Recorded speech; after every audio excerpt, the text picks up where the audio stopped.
right, so I realized that the video I uploaded last week in response to the Critique My Beats criticisms, for whatever reason it cut off, and it's probably because I went on live and tried to do it. So I mean, it's a few days later now.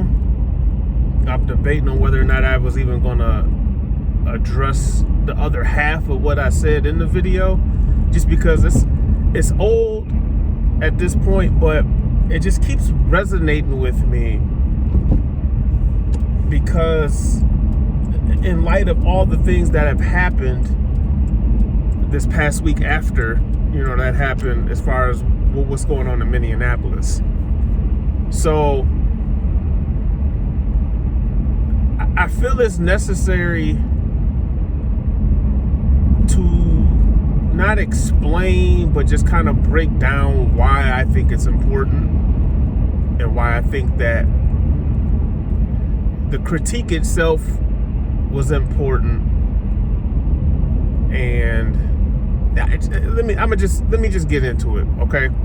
I'm going off the top here, just trying to remember what got cut out of the video from last time, based on what he was saying. So the one part I know for sure that got cut off that I wanted to address was the fact that he was laughing. He laughed at Schizo's voice when he just when his verse started, not even based on anything he said yet, just the fact that his voice sounds the way it does. And I had a critique about that critique, just in saying that he was listening to the song and the whole time he's listening to my voice, and he's taken back, like it's just like, this is not what, I guess this is not what hip hop is in his realm of what hip hop is. So when Schizo's voice comes on, it is deliberate, because my voice and then changing to his voice is very deliberate.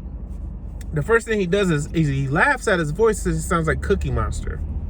Okay. But at least he has a rap voice, and he has a unique rap voice. I bet you he still remembers his voice based on that. And the funny thing about that whole exchange is somebody wrote in the comments, he kind of sounds like you. To then which he got offended and said, that's racist. And then somebody responded like, how is that racist? He never explained that. And him and that whole part throwing him off, kind of like he was going to make his comments to give the critique, and like I said, I was looking forward to just hearing what his critiques were, just as feedback, but he never got to it, because then he kind of went on a tangent about basically like how in the black community, we call out racism, as well when we see it, what I mean? And not just like from the other side, but from our own side as well. It's just as far as like, oh, that's racist. So it still didn't make sense to ask as to him saying like the person saying that his voice sounded like his voice, because I mean, he has a raspy voice as well. So I did want to address that. And then I'll say to that, he then went on to talk about how he came in with the Kamala line. And again, missing the whole point of the song. And granted, to him, he went through like over 100 songs. That I'm gonna post it again on this video, but it's like a 5-hour video, y'all. So it's like he's listening to songs for 5 hours straight. You know what I mean? But he's like, the line that really set it off for him was like, he said the Kamala line, tomato, tomato. And then he said, white folks mad at my African bravado. And it was just like, that was just the last straw. Like, oh, everybody clutches their pearls, right? He said, white folks mad, black folks mad, everybody mad. So it's like, in a way, I kind of feel we did what we set out to achieve. And I'm gonna do a breakdown for all these songs. Now I realize now I kind of have to do a breakdown on it, but bro's verse he killed it. He killed that verse. And when you really break down, like, you know, what he said in the verse and what he was saying, you just ain't with the shits. It's just like, that's all. I mean, that's all. There's no other way to put it. Like, you either with it or you ain't. And it's just like, you expect most people to not be with it, but we did set out what we accomplished to do, because, and having time to go back and think about it, it was a lot of people clutching their pearls. A lot of people clutching their pearls in the whole chat, just about that song in general. They were clutching. So I'm proud of it, actually. You know what I mean? Like, the critiques on it, I needed to hear and I wanted to hear, but also as an artist, you have to remember why I made the decisions that I made going into that song. And then sometimes you get so caught up in the decisions that you make that you forget that you outside of the box on this one. So it's like, you're not, and it's like, I wasn't submitting it for validation in a sense, you know what I mean? It was really just to see the reaction, and it was to get a reaction. And I kind of felt like I didn't get to see the whole stream. I kind of felt like we got the strongest reaction, positive or negative, out of them, because like the first two verses that I had on there, he couldn't really say nothing other than the fact that it didn't sound like a political song, which I don't know if I hit this on the last video, but like, that was kind of the point. It's not supposed to sound like a political song. And that's another thing about when you submit to that, they want you to write notes to describe it. And I just put politically charged up because it's like, I didn't, you know, what else, you know what I mean? Like, how else am I going to describe the song? And they use that little tidbit or that point, and that's supposed to be that's like drives the whole critique of the song from everybody. Well, this isn't politically charged up. This is just racially charged. Blah, blah, blah, blah. Like, it's on the whim.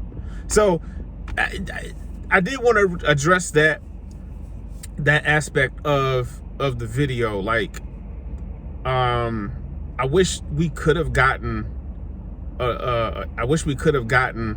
the actual critique, because it was so many things going on, and he started to say something and he got distracted and was on something else, and it was just like, we didn't really get it like the way I wanted the critique to come back. But I did get lots of good feedback, even from the people in the chat. Like, there was a lot of people in the chat, so like the whole, you know, this sounds like 2004 thing.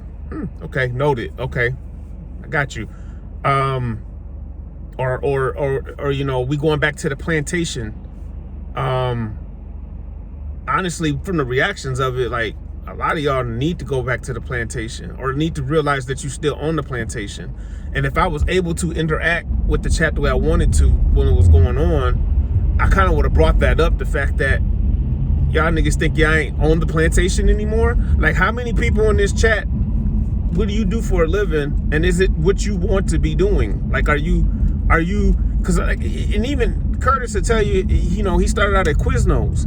Curtis can say, yeah, I love my job because of what he does now, because he's earned the right, he got to that point, right? But for 99% of us, that's not the case.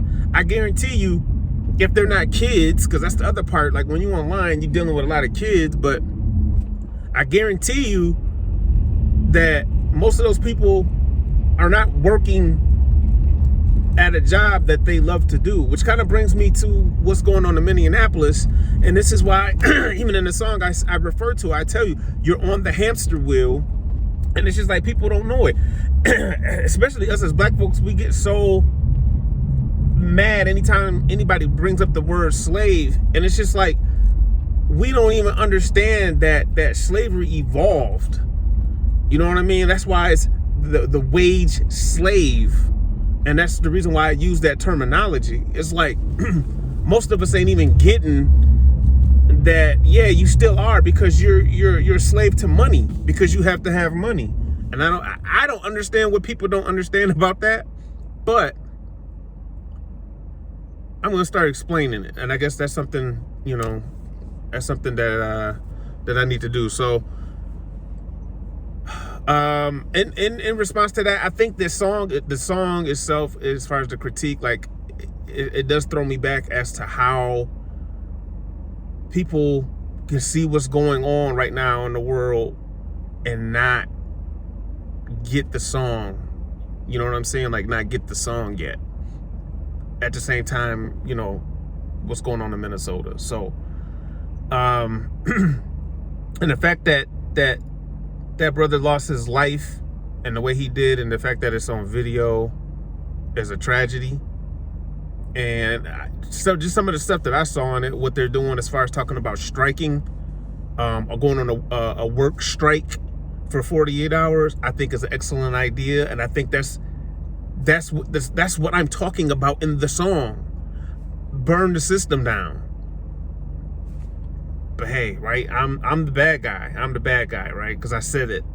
And we can't say that on MLK Day. MLK had a dream and he wanted peace. Everybody ignores the fact that a month before he was assassinated, he reverted and said, I led my people into a burning building. I'll leave it at that. I'll be back with some Conun-Drum breakdowns to further this talk in the next video.